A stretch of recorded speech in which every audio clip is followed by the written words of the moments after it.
Welcome to the Bible Made Clear. So, we have been going through the creation week, and we're talking about how really there's no way scripturally to make the creation week into a myth or to read it as an allegory or anything similar.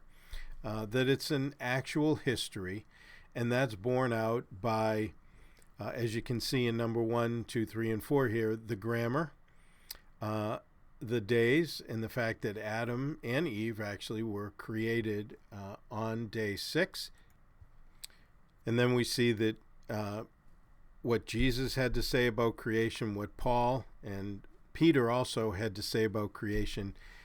And we've now come to the days and Moses, who was the author of the book of Genesis.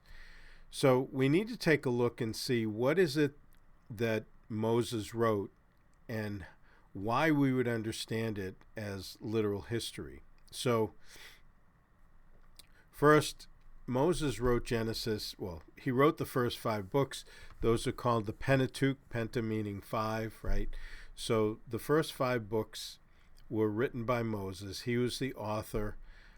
God obviously wrote through him, but nonetheless, it was by his hand. So when the writers of Scripture wrote, God utilized their capabilities. He didn't change that. In other words,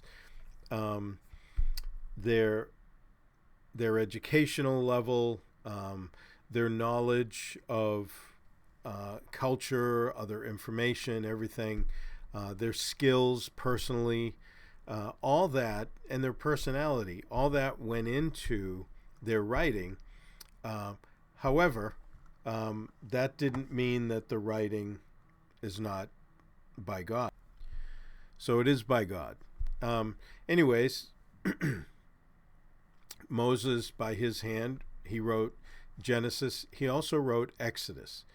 So as we see, right, the creation week is 6 days of work. Then God ceased his activity on the 7th day because it was completed, and that's what we see in Genesis 2. So in Exodus 20, verse 11, which is the first time, Exodus 20 is the first time the 10 Commandments are given to Israel. He makes reference in the 4th commandment back to the creation week. He says, for in 6 days the Lord, and when it's all capitals like that, that's the tetragrammaton. That would essentially be the consonants without the vowels to understand what God's name is.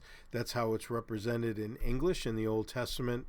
But that really means Yahweh, Jehovah, one version of that. And so that's really for God's name, okay? And that the relation name, Jehovah Jireh, Jehovah Nissi, Jehovah Sidkenu, all these compound names. As we go through the Old Testament, we see that that is how God revealed himself to his people so that they would understand not only part of his nature, but his characteristics and relation to them, right? So anyways, for in 6 days the Lord made the heavens and the earth, the sea and all that is in them, and rested on the 7th day. Therefore the Lord blessed the Sabbath day and hallowed it, or made it holy. Holy just means to be separate, right? Ultimately, God is separate from all corruption. That's why he's holy. He wants his people to be separate from the corruption that has invaded the world through sin. And that's why he says in the Old Testament, and Peter quotes him in the New Testament, be holy for I'm holy. Sometimes we get a weird view of holiness, but it's not necessarily, the type of clothing you wear. You certainly have to have clothing, but it doesn't have to be a particular type. So later on, in Exodus 31, he says, talking about the Sabbath day, it is a sign between me and the children of Israel forever. For in 6 days the Lord made the heavens and the earth, and on the 7th day he rested and was refreshed. So again, Moses writing the creation week, and then now writing the book of Exodus, the next book. God told him what to put down, obviously, in the Ten Commandments. And in Exodus 20:11, that's part of the fourth commandment. It's the explanation for it. And then he expands on that, that not only was the Sabbath day the day that was set apart, right, by God based on creation, which he's making a comparison to the work week for the Jews, but he also, in Exodus 31, the Sabbath is a sign between God and the nation of Israel, which is why out of the Ten Commandments, 9 of the commandments are repeated in the New Testament in one form or another to the church. However, the Sabbath command is never repeated. The Sabbath is not something that the church needs to observe. Okay? The pattern was that the church met the first day of the week, which was Sunday, right? 1 Corinthians 16:2 tells us that, as well as Acts 20, verse 7. Topic for another time, but just as a side note. Now, is the Sabbath founded on a myth or allegory? Obviously, it can't be. God is making a comparison to it. He's not just making a comparison to what they do based on some mythological story. He's making a comparison to based on what he actually did. When it says in verse 11 that he made the earth, the sea, and all that is in them, they didn't evolve. They didn't somehow spontaneously generate and struggle for survival over millions of years. God made them. It's very simple. Okay, and again, another time, another subject for another time. But you go into how they're made and the design and the DNA and God's fingerprints through DNA being on everything. You realize that, God didn't need to have millions of years to allow things to kind of by chance develop, haphazardly as they did. They were created in what we would call special creation on the days that he said that he created them. Because if the Sabbath was founded on myth or an allegory, it becomes it's a deadly and confusing allegory, and it sets a bad pattern. What do I mean by that? Well, it's certainly deadly, right? In Exodus 31:15, that's a couple of verses before the one I read above. It says, work should be done for 6 days, but the seventh is the Sabbath of rest, holy to the Lord. Whoever does any work on the Sabbath day, he shall surely be put to death. Well, that's a pretty severe sentence for somebody breaking a myth or an allegory. These are very concrete comparisons made between literal days and a little comparison. The Jews, these are slaves that came out of Egypt, okay? Now, they knew what they knew that was passed on, certainly, to them. Some of what Moses wrote in Genesis obviously was passed on. How much God explained to him mouth to mouth, is not clear. However, a lot of the genealogies in Genesis before Moses was alive and all that stuff, that was probably kept and given to him. But either way, be that as it may, the foundation for the Sabbath is the creation week, and then the creation week for the Jews is a correlation of a 1-to-1 day. These people, they didn't have PhDs. They weren't figuring, okay, so mythologically, God made things and, they kind of came to be, but, we really don't know how that happened, how, they'll figure it out, thousands of years from now when they, think that evolution was the way that it all happened by chance. However, but for now, we need to realize that though this is really a mythological genre because of the other creation stories that are from different cultures, and all that. I mean, we can't really understand it being literal. So we'll just we know that it happened somehow, but it's a myth and or an allegory. However, he does seem to want us to actually rest on the literal seventh day to worship him. I don't think that's really their perspective. They were normal people. This was normal language, and it was communicated in a normal fashion, which is a literal fashion. We move on a few chapters to Exodus 35:2, and he repeats it. He says, "Work shall be done for 6 days, but the seventh day shall be a holy day for you, a Sabbath of rest to the Lord. Whoever does any work on it shall be put to death." So again, they weren't thinking, well, maybe he wrote against the Epic of Gilgamesh and all this other stuff. That's all nonsense. Okay? People are trying to find a way for it to make sense because they remove the normal aspect of the writing. There are unbelieving Hebrew scholars that will still read Genesis 1 and say it's written literally to be understood like that. It's not written as an allegory. They don't even believe it, but they at least they're honest enough to say that this is obviously how it's written. It's no different than the New Testament scholars that are not believers that say, well, yeah, it was transmitted accurately. These writings and the stuff that Paul wrote and the other apostles, though we don't believe that Jesus actually rose from the dead, and we don't believe that what they are accounting actually happened, we believe that they believed it because they wrote it like that. In other words, it's obvious that's what they believed. Okay? So you really can't get around this. There's really no fancy way other than to say we don't believe the Bible means what it says, and we need to take it, allegorically.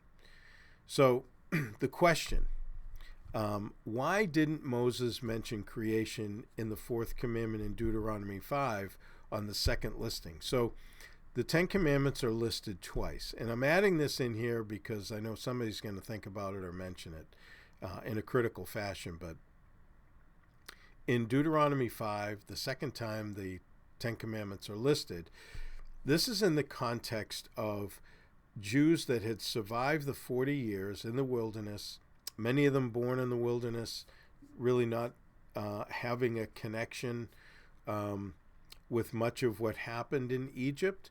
They weren't alive when God got them out. There were, only people that were under 20 years old that were allowed to survive until the group that now Moses is speaking to in the book of Deuteronomy, that were going to go into the promised land, because 20 years old and up, they were all going to die in the wilderness. That was the judgment of God against them. So here in this second listing, why didn't Moses say,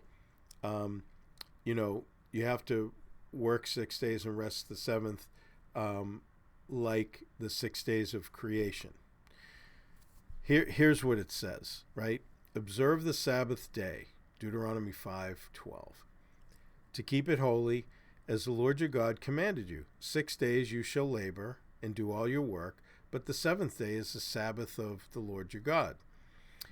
In it you shall do no work, you, nor your son, nor your daughter, nor your male servant, nor your female servant, nor your ox, nor your donkey, nor your cattle, nor your stranger who is within your gates. That's somebody that has come from another nation and proselytized in and given themselves basically as slaves, or to be a worker because they needed to have a job. If they come from some other nation, they couldn't just kind of hang out and go on welfare. So they would engage. They would proselytize to believe in Jehovah. They would enter into Judaism through baptism. They would learn the law, and they would live by it, just no different than a Jew. But anyways, that's the stranger who is within your gates, that your male servant, your female servant may rest as well as you. And remember that you were a slave in the land of Egypt, and the Lord your God brought you out of there by a mighty hand and by an outstretched arm. Therefore, the Lord your God commanded you to keep the Sabbath. So this is pretty explicit. A lot of Deuteronomy is taking what had already been taught and provides some more application and expansion to it. So obviously Moses here is saying, you know, when God says you rest the sixth day, it's not you and you send everybody else out to work. It's everybody, okay? Everybody within the domain of your responsibility and your home and your, you know, your farm or shepherding animals and everything else. Everybody rests. It's not just like one person or one family. So the answer to the with an insightful explanation, Thomas Constable had a quote from Craigie and Merrill that I thought were very, very helpful as to why the difference. So this is from Craigie, and he says, there are two versions of the Ten Commandments in the Old Testament, and both give different reasons for the observation of the Sabbath. In Exodus 20, verse 11, the Hebrews are enjoined to observe the Sabbath on the basis of God's creation of the world. But in the second version, Deuteronomy 5:15, the Sabbath is to be observed in commemoration of the Exodus from Egypt. We go on. At first sight, the two reasons given for the observation of the same commandment seem very different. But the new understanding of the Song of the Sea, which is in Exodus 15, right, the victory of crossing over the Red Sea, in its Canaanite, Ugaritic background, and he says what I've explained in my notes on Exodus, which was obviously in his commentary somewhere else, indicates just how close the two reasons are. The Sabbath was to be observed first in celebration of the creation of the world, and second in commemoration of God's creation of Israel in the Exodus. So that's from Craigie's the book, right? His commentary on that, page 89 and 90, if you want to look it up. And then Merrill Unger, his commentary on Deuteronomy, he says the principal theological truth to be seen here is the changing theological emphasis of the unchanging God. It's interesting. You know, that was one of the reasons I titled my second book, God of Covenants, God's unchanging nature in changing covenants, because people, they don't really understand the change in the covenants, and they carry things that are in one covenant over to another, and then begin to have faulty application because there are certain things that were given under the law that are just not applicable for the church. They need to be understood, right? The law needs to be understood entirely in its principles, its precepts, why it was given, you know, what it was supposed to accomplish and everything else. So it has to be understood well and in its context, if for no other reason that the church is not put back under it, okay, which the whole book of Galatians gets into in detail. But the point being is that God does not change. He is an unchanging God, though, like Merrill Unger says here, I'm sorry, Eugene Merrill, he says the changing theological emphasis of the unchanging God. For a people freshly delivered from Egyptian overlordship by the mighty Exodus miracle, God as creator is a central truth. Therefore, it is most appropriate that the Sabbath focus on him as creator and the cessation of the creative work, the very point of the Exodus commandment, right? The fourth commandment. From the perspective of the Deuteronomy legislation, so we move from the Exodus, the first time the Ten Commandments were listed in Exodus 20, the perspective of the Deuteronomy legislation, some 40 years later, creation pales into insignificance in comparison to the act of redemption itself. And again, a lot had gone on over the past 40 years for these people. With the benefit now of historical retrospection and with the anticipation of the crossing of another watery barrier, the Jordan, and the uncertainties of conquest, Israel was to recall its plight as slaves and its glorious release from that hopeless situation. Sabbath now speaks of redemption and not creation, of rest and not cessation. So the emphasis is changed because their situation has changed. That doesn't mean the earlier one is wrong or anything else. It's just that's where they were at. And so Moses is now, obviously God wants him to, but Moses is applying it a little different and bringing to their remembrance something other than, the creation week. So we will go through genealogies and then we'll do a wrap, at least for today. So genealogies is the other reason. Genealogies connect real people so the Messiah could be known to Israel at his arrival. Genealogies are essential to the cohesiveness of the scriptures prophetically. So we have the first genealogy in Genesis chapter 5, okay? So we start to read through these and we realize that there really is an essential piece to this, which is we need to know that the Messiah not only is Jewish, but that he's human, and where his origin comes from, and what is the human line of connection, through what people. So in Genesis 5, it says, "This is the book of the genealogy of Adam. In the day that God created man, he made him in the likeness of God." So Adam is now listed here in the first genealogy. Has to be a real person. Fake people don't get listed, right? Deuteronomy 32. So now we're way off in the future. When the Most High divided their inheritance into the nations, when he separated the sons of Adam, he set the boundaries. So it's talking about near the end of Deuteronomy where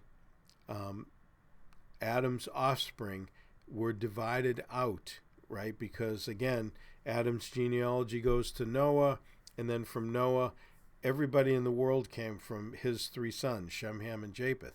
The Jews came from Shem. The Indo-Europeans came from Japheth. Ham expanded out into some areas, obviously the Canaanites, and then south of there into Africa and also into the Saudi Peninsula around there. So there was a natural progression in relation to the dividing and the boundaries that God set. As a matter of fact, Paul references this in Acts 17 when he talks about God creating everybody and distributing everybody around the world and setting boundaries, for the places in the world, the different nations. 1 Chronicles 1:1. Adam, Seth, Enosh. Obviously, we're listing real people here. It's not, well, Adam is the representative figurehead of, of people that eventually kind of evolved to be real people, right? He's a real person. Job mentions him. Now, Job was actually written during the time, probably around Abraham's life. It was prior to the law being given by Moses, but it was during chronologically, it was during the time of Abraham's life. So, again, Job would know what Abraham knew, the information communicated from the garden, right? to the genealogical links and everything, and then obviously through the flood with Noah keeping those records and that information, and then on to his kids. But like Job said, if I have covered my transgressions as Adam, right, by hiding my iniquity in my bosom. In other words, again, he's making reference to Adam's sin. It was like a literal thing. It wasn't, he wasn't saying, I know this is just kind of a figurative example or an allegorical, usage. However, mine is real and his is fake. I don't think that's really where we're at here. Literal is definitely literal.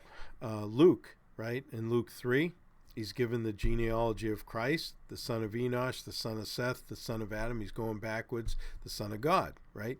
So, again, he goes back and he's showing in his genealogical listing that Jesus is related to Adam. He is human. As a matter of fact, Luke emphasizes that through his entire gospel. As J. Vernon McGee used to say, Dr. Luke puts Jesus under his microscope to show that he's fully human. Jude, right? Jesus' half-brother, wrote the book of Jude. He said, now Enoch, the seventh from Adam, prophesied. The seventh generation from Adam. So if you go back and you count in Genesis 5, you see that Enoch is 5, begats from Adam. So, these are all real people that are connected. And then Jesus is genealogically tied to the first man, Adam. This is very important. This is a theological issue as well as a historical issue. Remember, Adam is tied to day 6 of the creation week, right? So now, if you have a real person tied to that day, then that means that is an actual creation day. It's not a myth, right? There's no transition of the creation week from myth to actual history, right? It's a cohesive unit that provides a foundation for the whole of Scripture. And that's what is so important here. And I think sometimes people get into one little section and they can make it what they want it to be. However, we need to see the big picture and realize that it all fits together. And we're not changing from myth to history or allegory to real history at any point. So that's about a half an hour. I think I'm going to stop it here today because these are things we need to actually think about. Next week, what I will pick up on is we'll get into Genesis 2. That's really the expansion of day 6, talking about that. So in Genesis 1, we get the creation, the first 6 days, the creation of the world, and then Genesis 2 has God ceasing his creative activity at the beginning of the chapter, and then expands on what he did on day 6. That's really what Genesis 2 effectively is. It's an expansion of it because it's important to understand, because we're talking about man, right? And we'll pick that up next week. So until then, may God richly bless you as you continue to study his word.